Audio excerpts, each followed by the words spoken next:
Dear Lady Love TV. Magandang araw, ang pagpapatuloy ng ating kwentong pinamagatang Pahiram ng Pag-ibig. Tunghayan na po natin ang ika-4 na bahagi. Humihigop ng lugaw na gawa ni Lola para maibsan ang sakit ng aking ulo. Lola, pasensya na talaga. Nag-alala pa kayo kagabi. Huminto ito sa pagwawalis ng sahig sa salas namin at hinarap ako. Hindi naman kita pinapagalitan, Karen. Parte iyon ng pagdadalaga. Sa susunod na taon ay debo mo na. Alam mo naman ang tama at mali, hindi ba? Kaya hindi ko hahadlangan ang mga gusto mong gawin, anak. Mabilis rin itong umupo sa harapan ko. Kagabi muntik nang mag-away sina Senyor Zeki at Senyor Mario.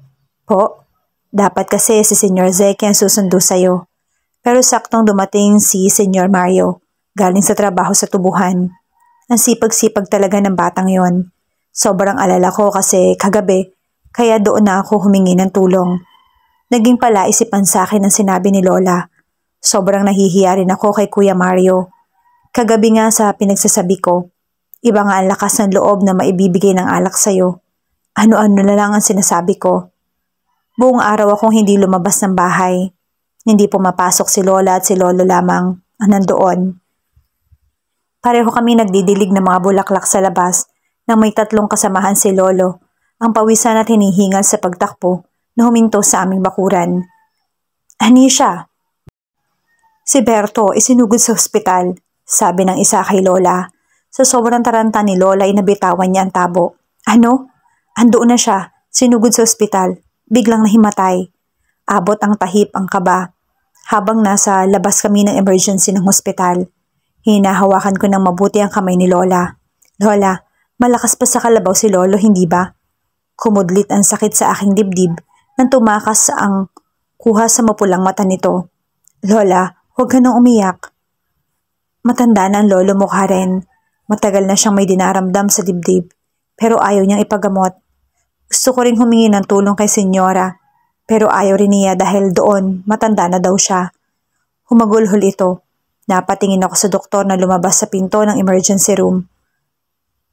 May mga lumapit ditong nurse. Time of death, 2:36 p.m. Napapikit ako ng sobra at niyakap si Lola nang mas sumagulhol na. Maraming tumulong sa amin sa pagbabayad at pag-asikaso sa ataol ni Lolo. Naalala ko pa noon na gustong-gusto ni Lolo ang aking gawang bracelet na yari sa shells. Nanginginig ang kamay kong pinulot ang mga shells na nakikita sa mapinong buhangin. Bawat pulot ko ang siyang pagpatak ng luha at pagsikip ng dibdib. Hindi na alintana ang ambon ng mahinang ulan. Gagawa ako ng napakagandang bracelet, Lolo. Sana dalhin mo hanggang sa langit. Tiningala ko ang langit na maitim at hinayaang bagsakan ng ulan ang aking mukha. Napadilat nang wala ng ulan. Isang kulay dark blue na payong ang nakikita ko. Napakurap-kurap at tinignan ang may-ari ng kamay na hawak ang payong. Magkakasakit ka. Si Zeki habang basang-basa ang kulay puti nitong t-shirt, kaya nababakat ang makisig nitong katawan. Umiling ako at yumuko. Nilagay ang shell sa supot. Ayoko pa kasing umuwi. Nalulungkot ako. Mas magpapaulan ka na lang dito ng ganon? Tanong nito na seryoso ang mukha. Alam ko naman na naging harsh ako noon sa kanya pero wala akong oras ngayon. Tiningnan ko ang malaking bato sa gilid ng dalampasigan. Uupo ako doon sa batuhan. Turo ko doon. Kunot noong tiningnan niya iyon at tumango. Sasamahan kita. Umiling ako at umatras para hindi niya mapayungan dahil basang-basa na siya. Hinawakan ako nito sa braso at hinila palapit. Umigkas ako sa dibdib niya nang yakapin niya ako at dalhin sa batuhan. Hinimas-himas pa nito ang aking buhok na parang bata. Ikaw talaga, alam kong kailangan mo ng karamay. Pwede naman ako. Umupo ito sa batuhan na nakapasilong sa mataas na niyog, kaya konting ambon lang dito. Tinapik niya ng kabila para paupuin ako doon. Unti-unti akong lumapit at umupo sa tabi niya. Nilagay nito sa aking banda ang payong na nakabukas para harangan ng hangin. Nakikiramay pala kami. Kung gusto nyo ng tulong, sabihin nyo lang. Marami na kayong naitulong sa pamilya namin, Kuya Zeki. Humalakhak ito at kinagat ang ibabang labi na nakatingin sa akin. Zeki na lang, may plano po akong ligawan ka tapos kuya ang itatawag mo sa akin. Umirap ako at ngumisi. Nakakagaan pala siya ng loob kasama. Ayoko sa'yo. Ow, that hurts. Matanda ka na. Biro ko pa dito. Mas awkward kapag mas bata ako sa'yo. Karen, hindi ba? Kaya dapat matanda ako sa'yo. Kahit paano gumaan ang loob ko ng ilang minuto hanggang sa may naramdaman akong kumagat sa aking leeg. Aray! Hinawakan ko iyon at pinalis. Agad namang hinawakan ni Zeki ang aking leeg at tiningnan. Masakit pa? Tanong nito. Umiling ako. Langgam yata yun. Pwisit na langgam. Naunahan ako sa leeg. Ngumisi ito sa akin. Ewan ko, pero biglang binatukan ko siya na mas ikinahalakhak niya. Sige, batok pa. Hahalikan ulit kita. Pilyo nitong sabi na ikinatigil ko. Pwisit ka, Zeki. Yan, trap the kuya. Pahapon na nang hatid ako nito pa uwi. Pinahiram niya sa akin ang bagong t-shirt niya, pero bago kami makalabas sa gate, ay siyang pagpasok ng itim na kotse. Lumabas doon si Mario at si Shelo. Nakita ko kung paano dumapo ang tingin ni Mario sa akin at kay Zeki. Tinanguan ni Zeki si Mario pero umiwas lang ito. Kabado ako nang papalapit na sila. Hindi ako makatingin hanggang sa hindi ko kinaya. Iniangat ko ang tingin at nakitang nakatitig siya sa leeg ko. Umigting ang panga nito at hinawakan si Shelo at ngumiti sa amin. Parang bumagsak ng pinong-pino ang puso ko. Tumatak ang eksenang iyon sa akin hanggang sa gumabi. Tumahan na rin ang ulan, maraming tao sa aming bahay. Tulala si Lola, kaya halos ako na lang ang umaasikaso. Nilagay ko na rin ang gawang bracelet sa kabaong ni Lolo. Halos hindi ko siya matignan na nasa loob. Ayoko makita ang mukha niyang nandoon. Tinabihan ko si Lola. Lola, kain muna kayo. Umiling ito na nakatulala. Sabay kami ni Berto, kakain iha. Kaya mauna ka na. Umawang ang labi ko at nag-init ang mga mata. Nahahabag sa mga nangyayari.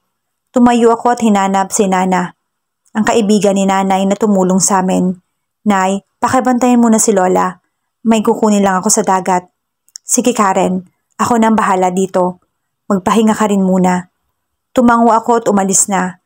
Dinala ko ng sariling mga paa sa dalampasigan. Hinahanap-hanap ng aking sistema simoy ng hangin galing sa dagat. Lalo na't kaaalis nito ng aking sama ng loob minsan. Ang hirap lalo ngayon na parang nawala sa katinuan si Lola. Hindi ko alam kung paano babalansihin ang oras ko sa kanya at sa pag-aaral. Kung paano nakikita araw-araw na wala na si Lolo. Bumagsak ang luha ko na agad ko naman pinalis. Nakita ko ang kamalig na maliit sa gilid ng dalampasigan. Kamalig na mga merkado. Wala yung ilaw kaya walang tao doon. Unti-unti ako doong lumapit at hinawakan ang pinto na nakabukas. Tao po, pero walang sagot. Binuksan ko iyon at hinanap ang lampara para pailawin. Hinila ko ang lubid noon at automatic ko itong umilaw. Kasabay ang pag-ilaw noon ng paghila sa akin ng kamay at pininid ako sa pinto. Lumagapak ang pinto, pasarado kaya napapikit ako ng sobra. Gabing-gabi na pero lumalabas ka pa rin. Si Mario na nakahubad baro at naka-sweatshirt lamang. Napalunok ako dahil sobrang lapit niya sa akin. Nalulungkot kasi ako. Kung nalulungkot ka, huwag ka dito. He hissed on me madly at mas dinikit pa ako sa pinto. Natatakot ako sa galit nitong nakikita sa mukha. Nakita kong may alak at gitara sa mesa. Siguro yan ang ginagawa niya kanina pero inestorbo ko. Alam kong sa inyo ito pero huwag mo akong pagalitan. Sabi ko rito sa piyok na boses. Nanggilid ang aking luha na tinulak siya. Alam mo, mas mabuti pang kasama si Zeki. Napasinghap ako nang hilahin nito ang batok ko. Ramdam ko ang malambot na labi nitong gumagalaw sa aking labi. Tinulak ko siya pero mas malakas siya. Lasang alak at mint ang labi niya. Nakakatuliro ang kanyang halik hanggang sa unti-unting bumigay ang aking kamay at kumapit sa kanyang balikat. Napaungol ako nang ibukan ng dila niya ang labi ko at sinipsip ang aking dila. Hindi ako makasabay sa halik niyang nakakalunod, lalo na nang sinikop niya ako. Umupo siya sa upuan habang nasa kandungan niya ako. Hawak niya ang aking batok. Hindi binigyang laya. Halos hindi na ako makahinga. Pinipilit kong iiwas ang labi at tumingala para makahinga. Pero pinigtas nito ang strap ng aking dress at madali ang hinahanap ng labi niya ang aking dibdib at hayok iyong sinisipsip at tinidilaan. Halos mamilog ang mata ko at hindi makahinga sa sobrang kabog ng dibdib. Mario, teka. Nakagat ko ng sobrang labi nang kagatin niya iyon. Hinahawakan ng aking bewang at tiniin niya ang sarili sa akin na ikinaungol niya at itinigil ang ginagawa. Nakita ko kung papaano pumula ang aking nipple sa kanyang ginawa dahil sa tulong ng liwanag ng lampara. Bigla ako nahimasmasan. Parang apoy na sinabuyan ng malamig na tubig at natupok. Hinila ko ang dress ko pataas at aalis sana sa kandungan niya, pero hinila niya ulit ang bato ko at pinatapatakan ng halik. Umawang ang labi ko at sinipsip niya ang ibabang labi ko. Ang galing-galing niyang humalik. Ayokong sasama ka sa kapatid ko. Paos na sabi nito. Sobrang lapit ng labi niya sa labi ko. Hinahalikan nito ang aking panga pababa sa aking leeg. Mario, engage ka. Tulak ko sa ulo nito. Liligawan kita. Sagutin mo ako. I'll drop our engagement. I like you, Karen. So much. Ha? Hindi ako makapaniwala sa mga narinig. Ilang oras niyang pinagsawa ng aking labi. Ang aking dress ay nasa aking bewang na at walang habas niyang pinagsawa ng aking magkabilang dibdib. Wala akong nagawa kundi ang umungol sa kakaibang sensasyon na ngayon ko lang naramdaman. Mas magaling akong humalik. Sa akin ka magpahalik. Anito at hinalikan ulit ako. Tumango ako dahan-dahan at umawang na naman ang labi na bumaba na naman ang labi nito sa aking dibdib. Nanginginig ang aking kamay na nilapag ang bracelet na yari sa shell sa itaas ng kabaong ni Lolo. Pumatak ng paunti-unti ang aking luha at namayani sa paligid ng hikbi ng aking lola. Maraming nakikiramay sa amin. Sa kabilang banda, kaharap namin ng mga merkado, si senyor at senyora habang nasa gilid ang magkakapatid. Ang katabi naman ni Mario ay si Shelo. Malaki ang naitulong nila sa amin para mabigyan ng magandang libing ang lolo. Berto, asawa ko, sama na ako sa iyo. Lumpasay si Lola sa lupa habang unti-unting pumapailalim ang kabaong ng lolo. Nakagat ko ang labi at pinigilan ng hikbi. Hinawakan ko sa braso si Lola at hinila. Lola, tama na. Ang mga dumalo ay napahikbi na rin dala sa pighati ni Lola. Hindi. Sabi ni Lolo mo pag-aralin ka pa niya. Sabi niya magkukolehiyo ka sa Maynila.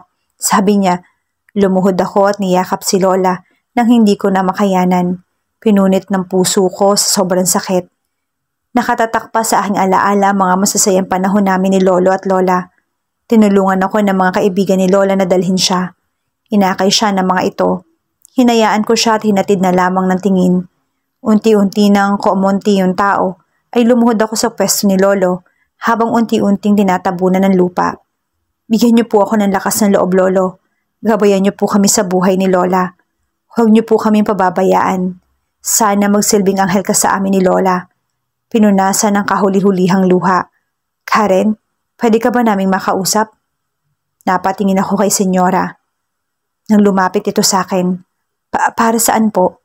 Naging mabuti kayo sa amin kaya gusto ko sana na tumulong sa inyo. Pwede ba natin itong pag-usapan sa mansyon? Tumango ako bilang pagsang-ayon. Nilibot ko ang paningin sa loob ng malaking library ng mansyon. Nalulula ako sa nagtataas ng mga libro. Biglang bumukas ang pinto at pumasok doon si senyora at si senyor. Tumayo ako sa pagkakaupo at yumuko bilang paggalang. Magandang araw ho. Kinabahan man ako pero isinantabi ko iyon dahil alam kong para sa ikabubuti ko ito. Maupo ka, iha. Naupo ako at nahihiyang tumingin sa mag-asawa na nakaupo sa harapan ko. Ilang dekada na rin ang lolo mong nanilbihan sa amin. Mula pa nang mamatay ang ama ko, sila na kaagad ang namahala sa lupa. Aaminin ko na malaking kawalan ang lolo mo sa amin, si senyor, at ngumiti sa akin. Tutustusan namin ang iyong pag-aaral at pangangailangan ninyo. Nakita namin ang kondisyon ng iyong lola at kailangan niya magpa-check up. Salamat po talaga sa tulong niyo, senyor. Hindi ko na rin po alam ang gagawin ko. Nahihirapan na po ako lalo na wala sa katinuan si Lola. Ngumiti ang senyora. Bata ka pa, Karen. Naaawa kami sa'yo. Kung gusto mo, dito ka na sa mansyon. Agad akong umiling at umiwas. Okay na po kami doon ni Lola. Sobrang nakakahiya na po. May kinuha si senyor sa bulsa at ibinigay sa akin. Benepisyo yan ni Berto na naiwan sa amin. Naguhulog yan sa akin para itago ko. Namilog ang mata ko nang makitang makapal na sobre iyon. Sa anyo pa lang na panlabas nito, alam ko ng pera ang laman nun. Tinaha ko ang pasilyo palabas sa ladalang sobre. Kumakabog ang dibdib ko ng sobra. Hanggang ngayon sariwa pa sa isip ko ang mga nangyari sa amin ni Mario sa kubo. Kung paano niya ako ulit hinalikan sa labas ng bahay namin nang ihatid niya ako. Sasalan ako ng mansyon nang biglang makasalubong ko si Mario at si Shelo. Na magtama ang paningin namin ni Mario ay napaiwas ako. Hi Karen. Karen, right?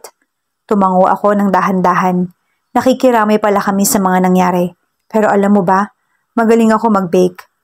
Ang kumain raw ng cake ay nakakawala ng stress. Ngumiti ito at hinila ako. Halika. Napamulagat ako nang hilahin ako nito papuntang kusina nila. Kahit sa kusina nila ang gaganda ng pinggan at baso. Mukha talagang mamahalin. Pinaupo ako nito at may kinuha sa ref nito. Nakita kong humilig si Mario sa hamba ng pintuan at tumingin sa akin ng seryoso lang. Naagaw ni Shelo ang pansin ko nang nilapag niya sa harap ko ang isang hiwa ng cake. Mukha pala itong masarap. Alam kong ilang taon ang agwat ni Shelo sa akin pero ang jolly niya. I bake that. Alam mo kung nalulungkot ako, nagbe-bake ako. Minsan ginagala ako ni Mario sa ibang isla rito. Kumirot ang puso ko. Una, sobrang nagigilty ako dahil ako pa ang makakasira sa kanilang dalawa. Nasa kasunduan na silang dalawa na ikakasal. Tapos sisirain ko lang yon.